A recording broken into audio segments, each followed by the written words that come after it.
Hello दोस्तों, आप सभी का हमारे चैनल स्टडी ग्रुप एजुकेशन में स्वागत है। आज के इस वीडियो में हम जीपीएससी प्रारंभिक परीक्षा के लिए कुछ महत्वपूर्ण एमसीक्यू प्रश्नों को देखेंगे। ये सभी प्रश्न इतिहास विषय से संबंधित हैं। तो चलिए वीडियो स्टार्ट करते हैं।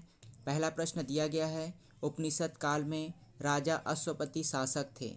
ऑप्शन ए है काशी के, ऑप्शन बी है केकय के, ऑप्शन सी है पंचाल के और ऑप्शन डी है विदेह के। तो इसका सही आंसर होगा ऑप्शन बी केकय के। उपनिषद काल में राजा अश्वपति केकय के शासक थे। अगला प्रश्न है, नयनार कौन थे? ऑप्शन ए है वैष्णव धर्म अनुयायी, ऑप्शन बी है शैव धर्म अनुयायी, ऑप्शन सी है शाक्य और ऑप्शन डी है सूर्य उपासक। तो इसका सही आंसर होगा ऑप्शन बी, शैव धर्म के अनुयायी को नयनार कहा जाता है, जबकि वैष्णव धर्म अनुयायी को अलवार कहा जाता है। अगला प्रश्न है, जैन धर्म का आधारभूत बिंदु है। ऑप्शन ए है कर्म, ऑप्शन बी है निष्ठा, ऑप्शन सी है अहिंसा और ऑप्शन डी है विराग। तो इसका सही आंसर होगा ऑप्शन सी अहिंसा। जैन धर्म का आधारभूत बिंदु अहिंसा है। अगला प्रश्न है, वल्लभी विश्वविद्यालय स्थित। ऑप्शन ए है बिहार में, ऑप्शन बी है उत्तर प्रदेश में, ऑप्शन सी है बंगाल में और ऑप्शन डी है गुजरात में। तो इसका सही आंसर होगा ऑप्शन बी गुजरात में। वल्लभी विश्वविद्यालय गुजरात में स्थित है, जबकि नालंदा विश्वविद्यालय बिहार में स्थित है। अगला प्रश्न है, नालंदा विश्वविद्यालय किस लिए प्रसिद्ध था? ऑप्शन ए है चिकित्सा विज्ञान, ऑप्शन बी है तर्कशास्त्र, ऑप्शन सी है बौद्ध धर्म दर्शन और ऑप्शन डी है रसायन विज्ञान। तो इसका सही आंसर होगा ऑप्शन सी बौद्ध धर्म दर्शन। नालंदा विश्वविद्यालय जो कि बिहार में स्थित है और यह बौद्ध धर्म दर्शन का एक प्रमुख केंद्र था। प्रश्न है, महात्मा बुद्ध का महापरिनिर्वाण किसके गणतंत्र में हुआ था? ऑप्शन ए है मल्लों के, ऑप्शन बी है लिच्छी के, ऑप्शन सी है साकियों के और ऑप्शन डी है पालों के। तो इसका सही आंसर होगा ऑप्शन ए मल्लों के। मल्लों के गणतंत्र में महात्मा बुद्ध का परिनिर्वाण हुआ था। अगला प्रश्न है, चोल शासकों का नाम बताइए जिसने श्रीलंका के उत्तरी भाग पर विजय प्राप्त किया था। ऑप्शन ए है प्रथम, ऑप्शन बी है राजेंद्र प्रथम, ऑप्शन सी है परांतक प्रथम और ऑप्शन डी है आदित्य प्रथम। तो इसका सही आंसर होगा ऑप्शन ए राजराज प्रथम के द्वारा श्रीलंका के उत्तरी भाग पर विजय प्राप्त की थी। अगला प्रश्न है, कल्हड़ द्वारा रचित राजतरंगिणी निम्नलिखित में से किससे संबंधित है?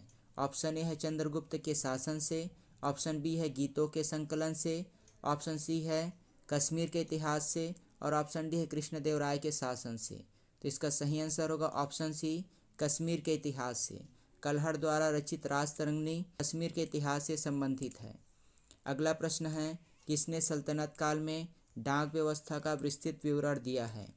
ऑप्शन ए है अमीर खुसरो, ऑप्शन बी है इब्न बतूता, ऑप्शन सी है सुल्तान फिरोज शाह और ऑप्शन डी है जियाउद्दीन बर्नी। तो इसका सही आंसर होगा option B Ibn Battuta. Ibn Battuta जो कि मोरक्को के निवासी थे, वे अपनी यात्रा के दौरान सल्तनत काल में डाक व्यवस्था का विस्तृत विवरण दिया था। अगला प्रश्न है, सर्वप्रथम लोक निर्माण विभाग की स्थापना की थी। ऑप्शन ए है इल्तुतमिश ने, ऑप्शन बी है बलबन ने, ऑप्शन सी है अलाउद्दीन खिलजी ने और ऑप्शन डी है फिरोज शाह तुगलक ने। तो इसका सही आंसर होगा ऑप्शन डी फिरोज शाह तुगलक ने। फिरोज शाह तुगलक ने लोक निर्माण विभाग की स्थापना की थी। अगला प्रश्न है, रामानुज के अनुयायी को कहा जाता है? ऑप्शन ए है शैव, ऑप्शन बी है वैष्णव, ऑप्शन सी है अद्वैतवादी और ऑप्शन डी है द्वैतवादी। तो इसका सही आंसर होगा ऑप्शन बी वैष्णव। रामानुजाचार्य के अनुयायी को वैष्णव कहा जाता है। अगला प्रश्न है, फतेहपुर सीकरी के बादशाह अकबर ने निर्माण कराया था।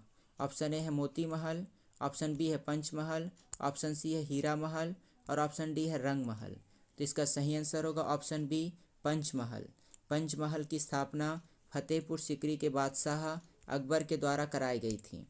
अगला प्रश्न है, विलियम बेंटिक के द्वारा सती प्रथा किस वर्ष समाप्त की गई? ऑप्शन ए है 1829, ऑप्शन बी है 1825, ऑप्शन सी है 1827 और ऑप्शन डी है 1830।